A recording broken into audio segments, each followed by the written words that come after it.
The Maple Leafs tonight against Florida once again. What do you think? Did the victory in Game 4 mean anything to the Maple Leafs? I think what will mean something in terms of how the series ends is, can the Leafs play at home as well as they have played at times on the road? Will they seize up at Scotiabank Arena as they've done several times in these playoffs and several times in previous years? That's really, it's not, can they win 3 more games? For me, it's, can they win twice at home? And I don't think yet you can say that the win in Game 4 has produced momentum, but a win tonight certainly would. Then they could go back to Florida where all the pressure would be on the Panthers, and then we're back for a Game 7. And I'm asking the same question: can the Leafs win when they have to at home? And I don't know if it's the pressure of home ice in Toronto. I don't know if the other team is looser and is able to take advantage of the tightness that the Leafs seem to show. Whatever the reason, they got to solve it. This is a pretty good home team during the regular season, wasn't it? Really good. One of the best. Maple Leafs. And so this is puzzling, right? We've all been around long enough to know that once the playoffs start, we should wipe the regular season from our memory. It's everything is so different. The game, the style of game is completely different. You never saw in the regular season a game like we saw the other night. No. When the entire 60 minutes was played with guys chopping at the puck at their feet and trying to get it loose and having a lucky break decide the game, having so many shots blocked. I mean, the referees were blocking shots to the aid of the Leafs in the case of the first goal. It was really difficult to watch if you like what usually comes with an enjoyable hockey game.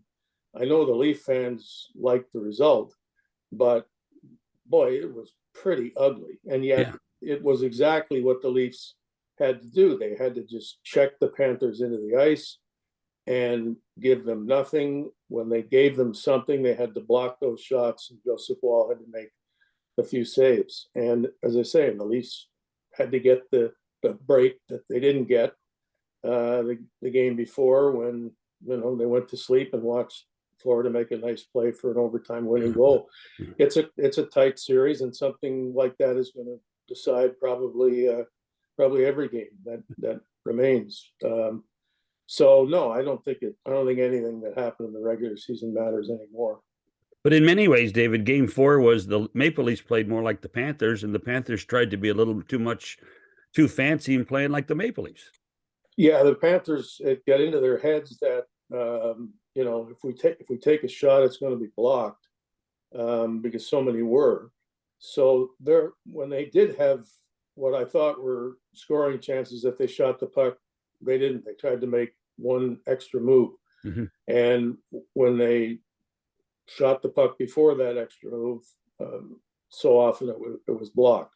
I mean, the Leafs, if that had been a regular season game, everybody would have said the Leafs played the perfect road game. Well, I don't think that exists anymore in the playoffs. I think the perfect road game doesn't exist. The Leafs need the perfect home game, and I don't know if they can. I don't know if they can do it, but I think if they have to, they're going to have to try to play the same way unless they get ahead and can open it up, and the crowd gets behind them, and the Panthers say, it's not happening tonight. We've got to go back home and figure this out. But I mean, at the start of the series, I thought the Leafs were the better team. I thought the Leafs were better than Tampa Bay, and they were. As yet, I can't prove the Leafs are better than Florida, but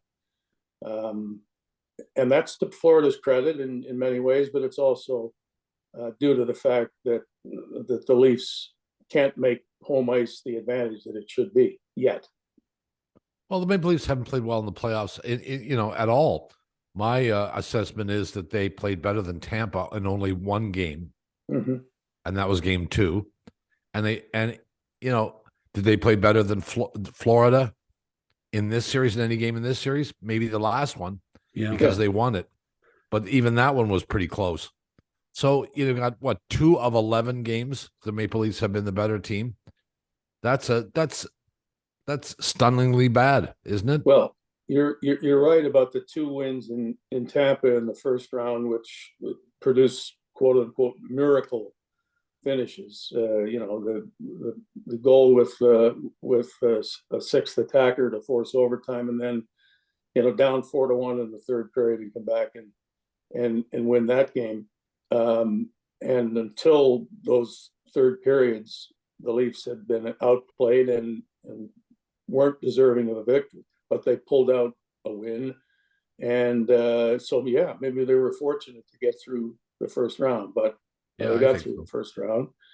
And now we see what lies ahead. I mean, I think I look at 2 players in this series before I look at anybody else. Obviously, the goaltending is always going to matter in any playoff game or any playoff series. And now you got a veteran, Bobrovsky, who has played well, and a rookie who looks as though he can do whatever is necessary if he gets enough support. But I look at Matthew Tkachuk for Florida when he is prominent. The Panthers are at their best.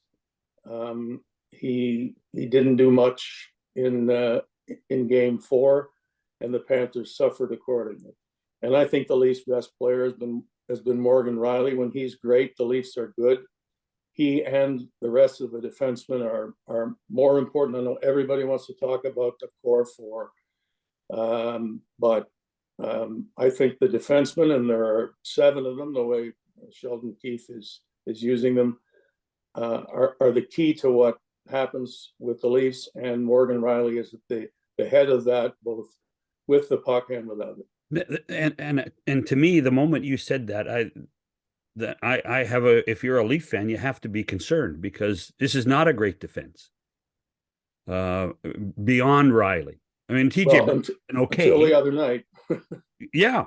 But that there's nothing that instills a great deal of confidence in any of us that says, well, this defense can carry through 3 more victories.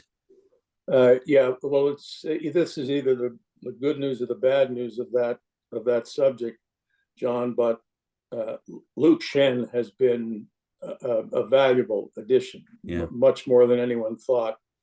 When he came, it looked like let's put a good guy into the dressing room and hope he can help us while he's helping them on the ice. On the other hand, if Luke Schenn is the next guy you mentioned after Morgan Rielly, then yes, the Leafs do have a potential problem. But it's more about what they prevent than what they produce the rest of the way. And so I'll go back to saying, tell me what kind of a game Rielly has, and tell me what the Leafs can do with Tkachuk. And that's probably going to be the most important thing tonight, and really for the rest of the series.